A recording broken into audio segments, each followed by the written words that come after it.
L'amour sous le ciel du Nord. Dans un village viking, au bord de la mer, vivait Einar, un jeune guerrier courageux. Chaque matin, il s'entraînait avec son épée face aux vagues glacées. Mais son cœur n'était pas tourné vers la guerre. Il pensait sans cesse à Freya, la fille du forgeron. Freya avait les cheveux clairs comme la neige et des yeux aussi bleus que le ciel d'hiver. Elle passait ses journées à réparer des boucliers et à façonner des armes, mais elle rêvait d'aventure. Quand Einar revenait de l'entraînement, il s'arrêtait toujours près de l'atelier de son père, juste pour l'apercevoir.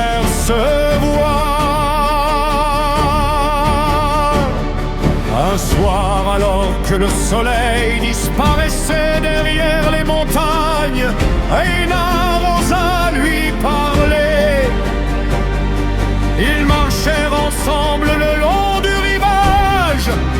Le vent faisait danser leurs manteaux et les vagues murmuraient autour d'eux. Freya lui confia son rêve. Je veux voir le monde, pas seulement attendre que les hommes reviennent de guerre. Einar lui répondit doucement.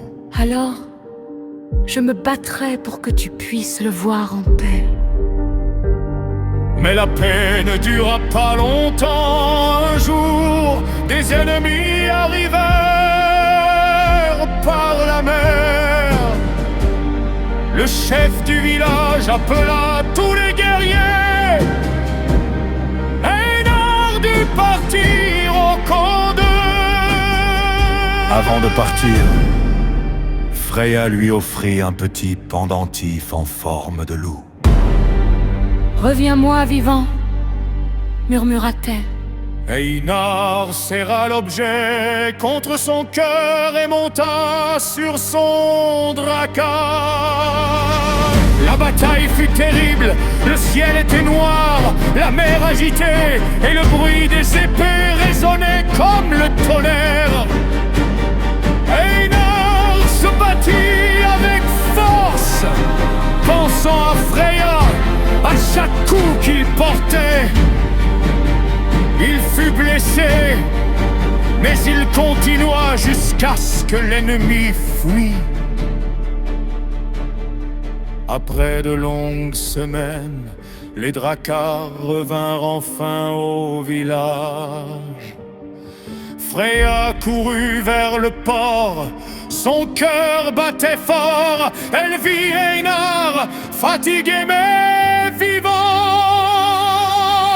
Ils se retrouvèrent sur le rivage, sous la lumière dorée du matin.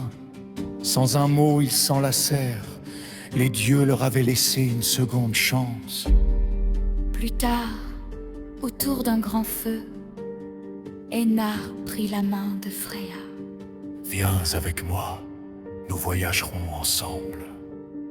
Elle sourit. Je n'ai jamais cessé d'espérer ce moment. Ils partirent sur un dracar vers des terres inconnues.